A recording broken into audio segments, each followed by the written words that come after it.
ಬರೀ ನೀವು ಚಂದನ್ ಶೆಟ್ಟಿ ನೋಡಕ್ ಬಂದಿದ್ದೀರಾ ಅಂತ ಅನ್ಕೊಂಡಿದ್ದೀನಿ. ಅವ್ರೊಂದು ಮಾತು ಹೇಳಿದ್ರು ನಿಮಗೆ ಅರ್ಥ ಆಗ್ಲಿಲ್ಲ, ಸುಮ್ಮನೆ ಬೆಪ್ಪೆ ತರ ಕೂತಿದ್ರಿ. ಯೂನಿವರ್ಸಿಟಿನ ಮುಚ್ಚೋಣ ಅಂತಿದೀವಿ, ಮುಂದಕ್ಕೆ ಹಾಕಿದೀವಿ, ರವಿ ಗಲಾಟೆ ಮಾಡ್ದ ಅಂತ. ಮುಚ್ಚಬೇಕಾ ನಿಮ್ ಯೂನಿವರ್ಸಿಟಿನ? ನೀವು ಮೈಸೂರಿಗೆ ಮತ್ತೆ ಹೋಗ್ತೀರಾ?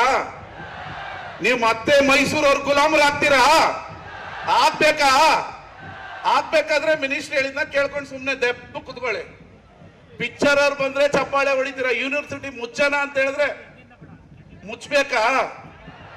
ಇಂಥ ಪೆಸ್ಟ್ಗಳು, ಇಂಥ ಯುವ ಸಂಭ್ರಮ ಖಾಸಗಿ ಕಾಲೇಜಲ್ಲಿ ಮಾತ್ರ ಮಾಡ್ತಾ ಇದ್ರು. ಇದನ್ನ ಯಾಕೆ ಮಾಡಿದೆ ಅಂದ್ರೆ ಕರ್ನಾಟಕದಲ್ಲಿ ಮಂಡ್ಯದಲ್ಲಿ ಒಂದು ಯೂನಿವರ್ಸಿಟಿ ಇದೆ ಅಂತ ನೋಡ್ಲಿ ಅಂತ ಮಾಡಿರೋದು. ಅವ್ರು ಮುಚ್ಚೋಣ ಅಂತ ಹೇಳಿದ್ರೆ ಆಯ್ತು ಅಂತ ಚಪ್ಪಾಳೆ ಹೊಡಿತಾ ಇದ್ರು, ಮುಚ್ಚಿ ಮುಚ್ಚಿ ಅಂತ. ಮುಚ್ಚಬೇಕಾ ಮಂಡ್ಯ ಯೂನಿವರ್ಸಿಟಿನ? ಮತ್ತೆ ನಿಮಗೆ ಮೈಸೂರು ಯೂನಿವರ್ಸಿಟಿದ ಡಾಕ್ಯುಮೆಂಟ್ಸ್ ಬೇಕಾ, ಮಂಡ್ಯ ಯೂನಿವರ್ಸಿಟಿ ಅನ್ನೋ ಡಾಕ್ಯುಮೆಂಟ್ಸ್ ಬೇಕಾ? ಮತ್ತು ಜೋರಾಗಿ ಹೇಳಿ. ಹೌದು, ಮಂಡ್ಯ ಮೈಸೂರು ಕೆಳಗಡೆ ಇತ್ತು. ಇವತ್ತು ನಾವು ಸ್ವಾಭಿಮಾನಿಗಳು. ಮಂಡ್ಯ ಅಂದ್ರೆ ಇಂಡಿಯಾ, ಇಂಡಿಯಾ ಅಂದ್ರೆ ಮಂಡ್ಯ. ಯಾರು ಬಂದ್ರು ಈ ಯೂನಿವರ್ಸಿಟಿ ಮುಚ್ಚಕ್ಕಾಗಲ್ಲ. ನಮ್ಮ ಸರ್ಕಾರಕ್ಕೂ ಹೇಳಿದೀನಿ, ಬೆಂಕಿ ಹಚ್ಚಿಸ್ತೀವಿ ಮಂಡ್ಯ ಯೂನಿವರ್ಸಿಟಿ ಕಟ್ಟಿದ್ರೆ ಮುಚ್ಚಿದ್ರೆ ಅಂತ. ನಿಮ್ ಮಂತ್ರಿಗೆ ಹೇಳಿದೀನಿ, ಮಂಡ್ಯ ಮಾತೆತ್ತಿದ್ರೆ ಮಂಡ್ಯ ಯೂನಿವರ್ಸಿಟಿ ಮುಚ್ಚೋಣ ಅಂತ ಹೇಳಿದ್ರು ನಿಮ್ ಮಿನಿಸ್ಟ್ರು. ನಾನು ಹೇಳಿದೀನಿ ಮಂಡ್ಯ ರೋಡಲ್ಲಿ ಓಡಾಡಕ್ ಬಿಡಲ್ಲ ನಾನು ಅಂತ. ಮಂಡ್ಯ ಯೂನಿವರ್ಸಿಟಿ ಸ್ಥಾಪನೆ ಮಾಡಿದೀವಿ. ಇದನ್ನ ತಗೊಂಡು ಹೋಗೋದು ಎಲ್ಲಿ ಅಂತ ಗೊತ್ತು. ಸ್ಥಾಪನೆ ಮಾಡೋದು ಕಷ್ಟ. ಸ್ಥಾಪನೆ ಮಾಡೋದ್ಮೇಲೆ ಅದನ್ನ ಹೆಂಗ್ ತಗೊಂಡೋಗ್ಬೇಕು ಅಂತ ಮಂಡ್ಯ ಜನಕ್ಕೆ ಗೊತ್ತು, ಮಂಡ್ಯ ವಿದ್ಯಾರ್ಥಿಗಳು ಗೊತ್ತು. ಇವತ್ತು 8 ಯೂನಿವರ್ಸಿಟಿಗಳು ಸ್ಥಾಪನೆ ಆಗಿದೆ. ಅದ್ರಲ್ಲಿ ಲಾಭದಲ್ಲಿ ನಡೀತಾ ಇರೋದು ಏಕೈಕ ಮಂಡ್ಯ ಅಂದ್ರೆ ನಮ್ಮ ಕಾಲ ಮೇಲೆ ನಾವು ನಿಂತಿರೋದು ಮಂಡ್ಯ ಯೂನಿವರ್ಸಿಟಿ ಮಾತ್ರ. ಅದನ್ನ ಉಳಿಸೋದು ಬೆಳೆಸೋದು ವಿದ್ಯಾರ್ಥಿಗಳು ಮತ್ತೆ ಶಿಕ್ಷಕರಿಗೆ, ಪ್ರೊಫೆಸರ್ಗಳಿಗೆ ಗೊತ್ತು. ಇವತ್ತು ಇಡೀ ಕರ್ನಾಟಕದ ಯಾವ ಯೂನಿವರ್ಸಿಟಿಯಲ್ಲಿ ಇಲ್ಲ, ನಮ್ಮ ಮಂಡ್ಯದ ಯೂನಿವರ್ಸಿಟಿಯಲ್ಲಿ ಆಪಲ್ ಲ್ಯಾಬ್ ಇದೆ. ನಾನು ಶಾಸಕನಾದ 6 ತಿಂಗಳಲ್ಲೇ ಮಂಡ್ಯ ಯೂನಿವರ್ಸಿಟಿಗೆ ಆಪಲ್ ಲ್ಯಾಬ್ ಅನ್ನ ಸ್ಥಾಪನೆ ಮಾಡಿದೀವಿ. ನಮ್ಮ ಮಂತ್ರಿಗಳು ಮಂಡ್ಯ ಯೂನಿವರ್ಸಿಟಿಗೆ ಆಪಲ್ ಲ್ಯಾಬ್ ಬೇಕು. ಇಂದಿನ ಕುಲಾಧಿಪತಿಗಳಾಗಿದ್ದ ಪುಟ್ಟರಾಜ್ ಅವರ ಒಂದು ಸಹಕಾರದಲ್ಲಿ ಅವತ್ತಿನ ನಮ್ಮ ಕೃಷಿ ಸಚಿವರು ಮಂಡ್ಯ ಯೂನಿವರ್ಸಿಟಿಗೆ ಆಪಲ್ ಲ್ಯಾಬ್ ಬೇಕು ಅಂತೇಳಿ ಮಂಡ್ಯದ ಕರ್ನಾಟಕದ ಯಾವ ಸರ್ಕಾರಿ ಯೂನಿವರ್ಸಿಟಿಯಲ್ಲಿ ಇಲ್ಲ, ನಮ್ಮ ಯೂನಿವರ್ಸಿಟಿಯಲ್ಲಿ ಮಂಡ್ಯದ ಆಪಲ್ ಲ್ಯಾಬ್ ಇದೆ. ಇದು ನಮ್ಮ ಯೂನಿವರ್ಸಿಟಿಯ ಹೆಮ್ಮೆ.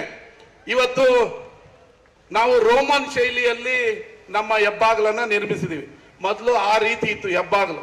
ಮಂಡ್ಯ ಯೂನಿವರ್ಸಿಟಿ ಮುಚ್ತೀವಿ ಅಂತ ಹೇಳಿದಾಗ ಅದಕ್ಕೆ ನಾವು ಆಸ್ಪದ ಕೊಡಬಾರ್ದು ಅಂತೇಳಿ 3 ಕೋಟಿಯನ್ನ ವಿನಿಯೋಗಿಸಿ ಒಂದು ಒಳ್ಳೆ ಸ್ವಾಗತ ಕಮಾನನ್ನ ಮಾಡಿ ಇವತ್ತು ಇನಾಗ್ರೇಷನ್ ಅನ್ನ ಮಾಡಿದೀವಿ. ಅದೇ ರೀತಿ ಇವತ್ತು ವ್ಯಾಲ್ಯೂಯೇಷನ್ ಕಟ್ಟಡಕ್ಕೂ ಕೂಡ ಮಂತ್ರಿಗಳು ಶಂಕುಸ್ಥಾಪನೆಯನ್ನ ಮಾಡಿದ್ದಾರೆ. ನಿಮ್ನೆಲ್ಲ ಕ್ರೀಡೆಯನ್ನ ಇಂಡೋರ್ನಲ್ಲಿ ಆಡಬೇಕು ಅಂತೇಳಿ ಸರ್ಕಾರದ ವಿಶೇಷವಾದ 2 ಕೋಟಿ ರೂಪಾಯಿಗಳನ್ನ ಬಿಡುಗಡೆ ಮಾಡಿ ಅದಕ್ಕೂ ಇವತ್ತು ಭೂಮಿ ಪೂಜೆ ಮಾಡಿದೀವಿ. ಇನ್ನು 6 ತಿಂಗಳಲ್ಲಿ ನಿಮ್ಗೊಂದು ಸುಸರ್ಜಿತವಾದ ಕ್ರೀಡಾಂಗಣವನ್ನ ನಾವು ಉದ್ಘಾಟನೆಯನ್ನ ಮಾಡ್ತೀವಿ.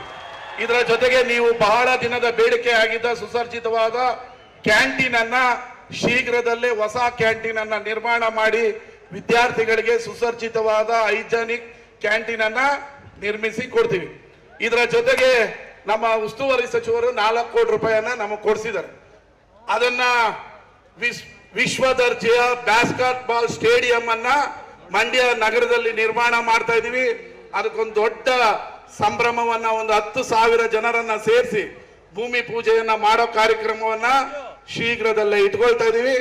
ನೀವೆಲ್ಲ ಬರಬೇಕು ಅಂತ ಹೇಳಿ. ಮಂಡ್ಯ ಯೂನಿವರ್ಸಿಟಿ ನಮ್ಮದು, ನಮ್ಮ ಸ್ವಾಭಿಮಾನ, ನಮ್ಮ ಮಂಡ್ಯ, ನಮ್ಮ ಮಂಡ್ಯಕ್ಕೆ ಜಯವಾಗಲಿ. ಮಂಡ್ಯ ಯೂನಿವರ್ಸಿಟಿ ಉಳಿಯುತ್ತೆ.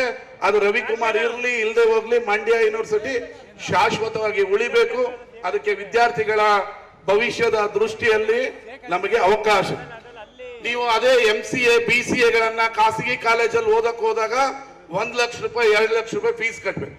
ನಮ್ಮಲ್ಲಿ 10,000 ರೂಪಾಯಿಗೆ ನಿಮಗೆ BCA MCA ಗಳನ್ನ ಓದ್ಬೋದು. ಅದಕ್ಕಿಂತ ಚೆನ್ನಾದ ಫ್ಯಾಕಲ್ಟಿ ನಮ್ಮಲ್ಲಿದೆ. ಅದರಿಂದ ಸರ್ಕಾರಿ ಕಾಲೇಜ್ ಅಂದ್ರೆ ಹೆಮ್ಮೆಯಿಂದ ಹೇಳ್ಬೋದು ನಮ್ಮ ಕಾಲೇಜು ಅಂತ.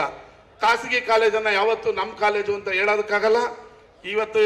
ಇವತ್ತಿನ ಕಾರ್ಯಕ್ರಮವನ್ನ ಯಶಸ್ವಿ ಮಾಡೋದಕ್ಕೆ ಎಲ್ಲ ಪ್ರತ್ಯಕ್ಷವಾಗಿ ಪರೋಕ್ಷವಾಗಿ ದುಡಿದಂತ ಎಲ್ಲರಿಗೂ ಧನ್ಯವಾದ ಹೇಳ್ತಾ, ಇನ್ನ ಅರ್ಧ ಗಂಟೆಯಲ್ಲಿ ನಿಮ್ಮ ಮಕ್ಕಳ ಕಾರ್ಯಕ್ರಮ ಮುಗಿದ ನಂತರ ಚಂದನ್ ಶೆಟ್ಟಿ ಮತ್ತೆ ಕಿಸನ್ ಬೆಳಗಳಿಯ ಕಾರ್ಯಕ್ರಮ ಮುಂದುವರಿಯುತ್ತೆ ಅಂತ ಹೇಳಿ ನಿಮ್ಮೆಲ್ಲರ ಸಹಕಾರ ಇರಲಿ. ಮಂಡ್ಯ ವಿಶ್ವವಿದ್ಯಾಲಯಕ್ಕೆ ಜಯವಾಗ್ಲಿ. ನಮಸ್ಕಾರ, ಧನ್ಯವಾದಗಳು. ನಿರ್ಭೀತ, ನಿಷ್ಪಕ್ಷಪಾತ, ವಿಶ್ವಾಸಾರ್ಹ ಸುದ್ದಿಗಳಿಗೆ ಮತ್ತೊಂದು ಹೆಸರಾಗಿರುವಂತ ನ್ಯೂಸ್ 18 ಕನ್ನಡ ಈಗ ಆಪ್ನಲ್ಲೂ ಲಭ್ಯವಿದೆ. ದಯವಿಟ್ಟು ಇಲ್ಲಿರುವಂತ QR ಕೋಡ್ ಸ್ಕ್ಯಾನ್ ಮಾಡಿಕೊಂಡು ಆಪ್ ಡೌನ್ಲೋಡ್ ಮಾಡೋದಕ್ಕೆ ಮರಿಬೇಡಿ. ನಿಮ್ಮ ಬೆಂಬಲ ಹೀಗೆ ಸದಾ ನಮ್ಮೊಂದಿಗಿರಲಿ. ಧನ್ಯವಾದ.